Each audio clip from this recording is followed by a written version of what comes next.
Yo! What's up? Mura naman tayo kalang rapper mga boss.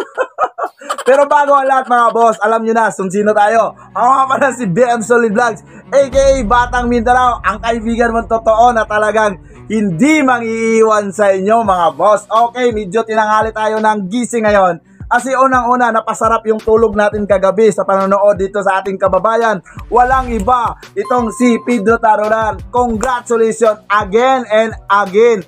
Galing yan sa puso ni BM Solid Vlogs. Okay, pag-uusapan natin itong si Pedro Taruran mga boss. Kasi unang-una, nakikita ko sa kanya yung mga unang panahon na boxer natin mga boss. Yung talagang dugong palaban. Yung talagang Pilipino. Yung ang mindset mga boss, para sa bayan. Una yung bayan, bago yung bulsa. kasi ngayon mga boss, no, wala akong pinapatamaan. Pero according doon sa mga comment, according doon sa mga hukus-pukus ng mga tao, mas nauuna yung bulsa bago yung bayan, no, di ba? Kaya ang resulta, round 1 lang, gumagapang na. Kaya pasensya, bato-bato sa langit ang tamaan. Boom! Huwag magalit. Kaya pag-uusapan natin itong si Pedro Taruran. Kasi ako po ay talagang nag-worry sa kanya. Kasi unang-una mga boss, panay na. Yung post itong si Tambalolo. Unang-una mga boss, siyempre walang iba. Ang Tambalolo talaga ang mauuna sa mga ganitong sitwasyon. Pag may kampiyon na Pilipino na bago, talagang i-insert at i-insert talaga yan. Insert, ano ba tawag yun? Yung para bang insert ba? Insert! Ganon. Yung talagang isinisiksik talaga yung sarili niya. Twink.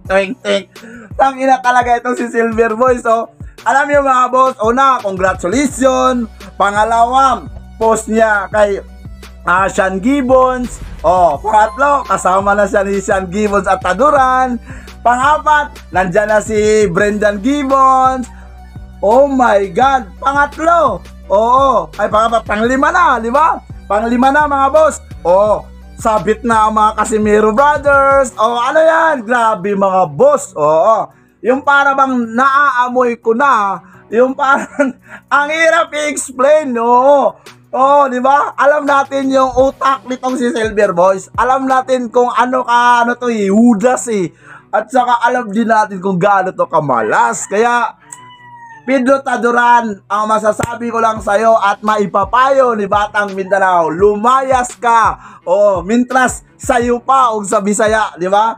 Lumayas ka dyan, kay Tambalolo. Huwag kang magpapaalipin dyan. Huwag mo hayaan yung sarili mo na gamitin. Kasi bakit? Napakasaya ng Pilipinas ngayon, lalo na dito sa community ng boxing. Talagang proud kaming lahat sa'yo, At ngayon, dudungisan lang yan ni Silver Boys. Nako, wag naman sana.